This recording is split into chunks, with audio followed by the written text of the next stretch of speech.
Fire signs, tignan po natin kung ano ang mensahe para sa iyo ngayong araw. Keep in mind po na ito ay general reading lamang, so hindi po lahat ay makaka-relate. So be open-minded. Sa mga hindi pa po nakasubscribe dito sa ating channel, please subscribe na po kayo. And palike na din po ng ating video. At sa mga nais naman pong mag-avail ng ating private readings, lucky stones and amulet, makikita nyo po yung link sa description box below. Tarot Intentions by Aliana Reyes. Okay, so kuhanin po natin ang loving energy para sa'yo ngayong araw. Fire signs. Loving energy natin, spirit guide for fire signs, Aries, Leo, Sagittarius ngayong araw. Mayroon tayo ditong not enough. Ayan. So, marami sa inyo, frustrated kayo sa mga relationships na kinabibilangan po ninyo. Not necessarily sa ito po ay sa romantic love lamang or romantic relationship. Pasok din po dito yung family or even friends po ninyo. So, na-frustrate kayo sa, sabihin natin, sa there's lacking of effort, okay? So, pwedeng mas kayo ba yung nag-e-effort pagdating sa family, pagdating sa friends, or pagdating sa love life mo, then the other person is living just like that. You know, parang walang paki sa inyo. So, nafe-feel mo na parang hindi talaga reciprocated yung nabibigay mo sa kanila. Hindi naman sa naghihintay ka ng kapalit, pero 'di ba, parang gawin naman ng taong yun yung part niya. 'Di ba, pagdating dito sa relationship po ninyo. So tingnan natin kung ano pa yung mensahe para sa iyo. Spirit guide, angel message po natin kay fire signs. Ayan, pasensya na po kayo nandiyan si Dimitri kasi kumakain siya. Tingnan natin, spirit guide. So, wala na yata talaga siyang ginawa ko, hindi kumain. Ang kumain. Tingnan natin. Kakagising niya lang. We have, take back your power. Ayan po. Use your God-given power and intention to manifest blessings in your life. Ayan po. So, instead na mag-focus ka dun sa mga tao na walang nadudulot sa'yo na mabuti, na inuubos yung energy mo, why not, 'di ba? Kuhanin mo yung mga bagay na nakuha nila sa'yo. Hindi mo yan babawiin na. What I mean is yung time mo. 'Di ba? Sa halip na ilaan mo sa kanila, ilaan mo na lang yun sa sarili mo, sa mga bagay po na mas makakapagpaganda sa life mo, yung mabibigyan ka ba ng satisfaction. So, yung oras mo, yun po yung sinasabi sa'yo dito ni universe. Yung oras mo, yung effort mo, wag mong masyadong ibigay freely yan sa mga tao. Kasi pwede talaga na tinetake for granted nila yan. Kasi nga, free nila nakukuha from you. Diba? Sabihin natin, minimal or napakaliit lamang ng porsyento na binibigay nila ng oras nila sa'yo. Minsan nga, parang pilit pa, fire signs. Pero pag ikaw yung nagbigay, nako, ang dami nila kagad or ang laki kaagad nung na-access nila sa life mo. Kaya minsan hindi ka na din talaga nila pinapahalagahan. We have prioritize. Ayan.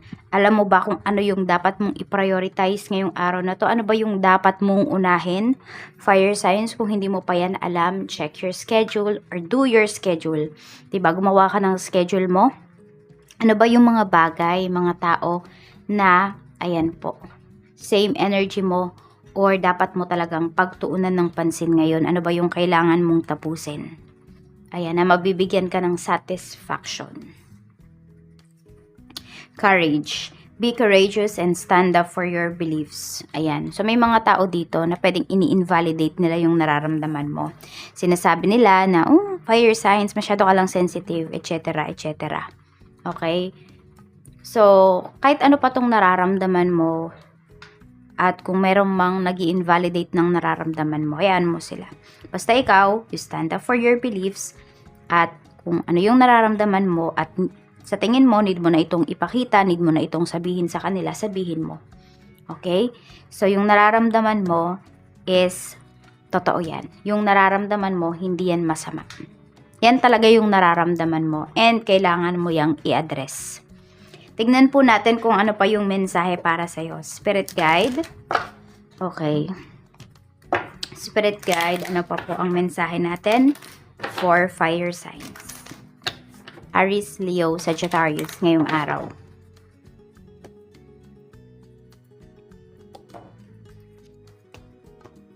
Mayroon tayo ditong award.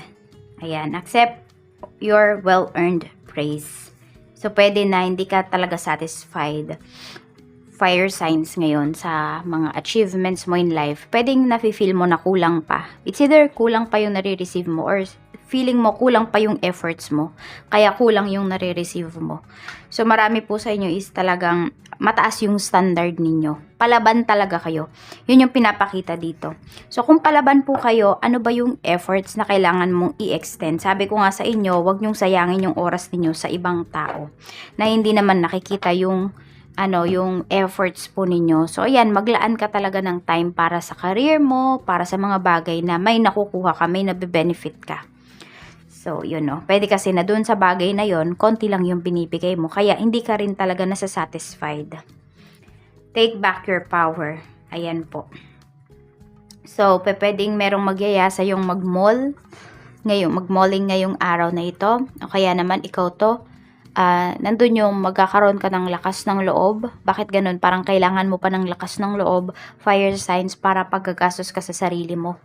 Dapat 'di ba meron ka talagang sabihin natin, meron ka talagang budget para sa sarili mo. Pero kasi dahil inuuna mo yung ibang tao, may mga, sabihin natin, mga necessities ka. Okay, mga dapat mo talagang bilhin sa sarili mo na hindi mo siya inuuna. So, ayan, pwede ngayong araw na ito is bibili ka talaga ng mga bagay na kailangan mo. Na parang hindi ka na matatakot, bahala sila kung magkulang yung budget, basta nabili ko yung gusto ko. May ganun kang energy ngayon. Siguro more on sa mga single yun. Ayan, na nauobliga kayo sa mga responsibilities na binigay po sa inyo na hindi naman talaga dapat sa inyo. So, ayun, parang meron kang titiisin dito at hindi yun yung sarili mo. Ibang tao na. We have flower. Ayan. So, wag ka magpa-apekto sa mga nangyayari sa paligid mo. So, yun nga, 'di ba, sabi, kapag ba yung bulaklak hindi siya namulaklak ganyan or namatay siya, 'di ba? Ano ba yung gagawin mo? Or bakit ba hindi nag-grow yung plants mo? Bakit hindi namumunga yung mga pananim? Bakit? Kasi pwedeng ang dami-daming mga weeds, ang dami-daming mga damo na sila yung umuubos ng nutrients ng plants mo. Okay? Or sila yung nakaka-absorb pala ng nutrients sa lupa. So, di ba kailangan mong tanggalin yung mga taong yun? So, cut ties with those person na nakakapagpahirap sa'yo, na humihila sa'yo pababa. Sabi natin, yes, napakadaling sabihin yan, di ba, tanggalin mo sila. Pero iba kasi kapag family members mo yan, mahirap talaga. It will take lots of effort, time, and nandun yung nade-discourage ka talaga. Pero kasi yun, siguro, kung hindi mo man sila makat totally, maglagay ka na lang talaga ng boundaries. Kasi, sabi ko nga, is yung access kasi nila sa'yo is napaka-easy. Fire signs. Kaya tinitake ka nila for granted. Check natin what is courage. We have sex, kiss, hug, face and embrace all parts of yourself. Ayan, mahalin mo yung sarili mo. Kasi wala namang ibang magmamahal sa sarili mo kung ng buong buo kung hindi talaga ikaw. Parang ganito lang yan. Yung sarili nga natin, nahihirapan tayong baguhin for the better. Yung ibang tao pa kaya mabago mo for the better. Hindi, 'di ba? Hindi mo sila makokontrol. So, all you can control is yourself. The way you react sa mga bagay-bagay.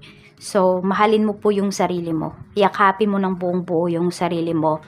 Fire signs. Kung meron kang gustong baguhin, you can change. Pero, kung sabihin natin, kung yan man ay physical at wala naman kayong enough money, pwedeng mag-ipon, pwede rin naman natanggapin nyo talaga kung ano ba kayo, kung ano yung binigay sa inyo ni universe, ni God. So, tignan po natin pagdating naman sa trabaho. Spirit guide, pagdating sa trabaho, kamusta po si fire signs? Kamusta po si fire signs, spirit guide, pagdating sa trabaho? Trabaho po ni fire signs, spirit guide, mayroon tayo ditong King of Wands. Yan. So, ma-awardan talaga yung iba sa inyo. So, yun nga lang talaga, nakikita ko, palaban talaga kayo. You give efforts, big efforts pagdating sa trabaho. And yet, yung iba po sa inyo, pwedeng may mga nagtatake. Diba? May nagtatake ng credits na para po sa inyo dapat. So, huwag kayong papayag kapag ganyan.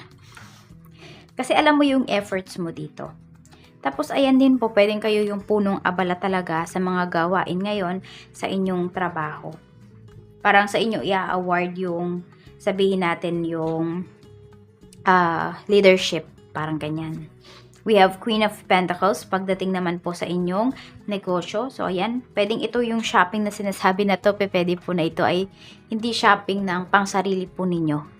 Pwedeng mas more on yung mga kakailanganin na ingredients na mga stocks po ninyo pagdating dito sa inyong negosyo.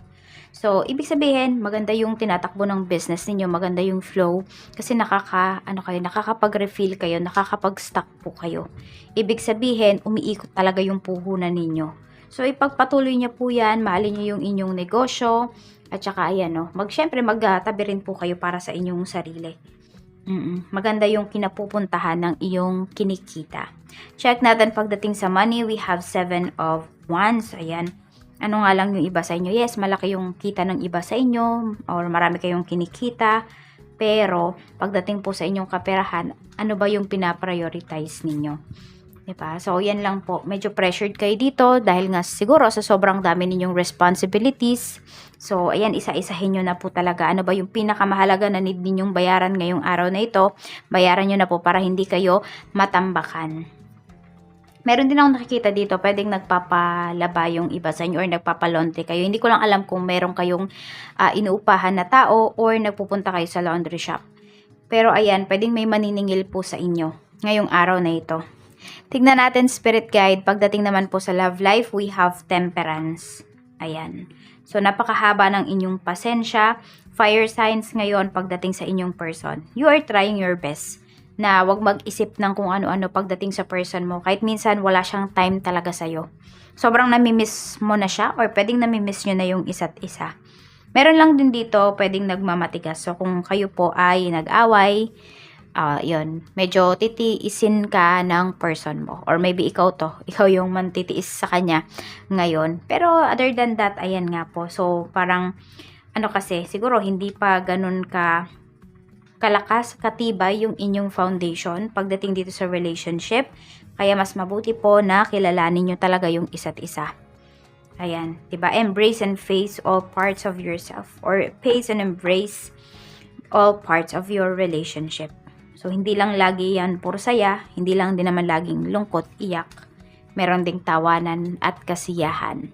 Kaya, yun, nasa sa inyo na po yan kung i-work out nyo ba yung relationship or susuko na lang kayo dito. Or ipaglalaban nyo talaga. Kasi ayan, yung iba naman po talaga sa inyo is ipaglalaban nyo yung relationship na to kasi alam niyo na, okay, you deserve this person and you deserve love and to be loved. Yan lamang po, fire signs. Mag-ingat kayo always and more blessings to come. Bye!